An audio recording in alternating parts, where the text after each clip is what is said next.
नमस्कार, आपण पाहत आहात कल्याण बुलेटिन।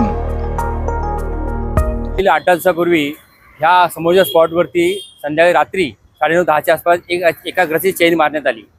मग त्या रिगार्डिंगमध्ये मी पत्रव्यवहार केला तर विष्णू पोलीस स्टेशनला। तिथे आम्हाला तिथे निरीक्षक होते आपले चोपडे साहेब, त्यांना निवेदन दिलं की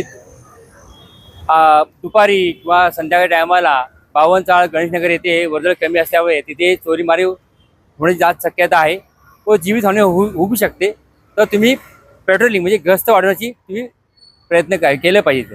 तर त्यांनी सांगितलं मला की तुझं बोलतो बरं, मला पटतंय, पण आमची माणसं कमी आहेत, मॅनपॉवर कमी असल्यामुळे मला गस्त वाढवता येत नाही। पण मी म्हटलं तर तुम्ही असे बोलले आम्ही जाणार कोणाकडे? आज सत्तेधारी लोकांनी मग ह्या घर खातं करताय काय? घर खात्यांचा याच्यावर विचार केला पाहिजे ना।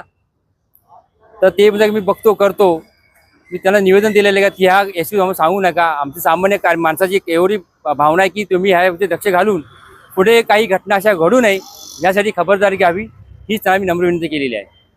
सत्ताधारीकडे गृह खाता आहे आणि आत्ताच जर तुम्ही बघितलं तर गणित जे ते जुळवतात, म्हणजे महापौरासाठी त्यांनी ज्या पद्धतीत गणित जुळवले, सुरक्षतेच्या दृष्टीने जर मॅनपॉवर अधिक त्यांनी देऊ शकले तर त्यांना हरकत काय? इलेक्शन पुरता त्यांनी ज्या पद्धतीत इथे फोर्सवर तैनात केली होती, तर त्याच पद्धतीत जर थोडंसं जर त्यांनी अधिक इथे पोलिसांचा बंदोबस्त पेट्रोलिंग वाढवली तर खूप खूप चांगल्या दृष्टीने ते काम होईल।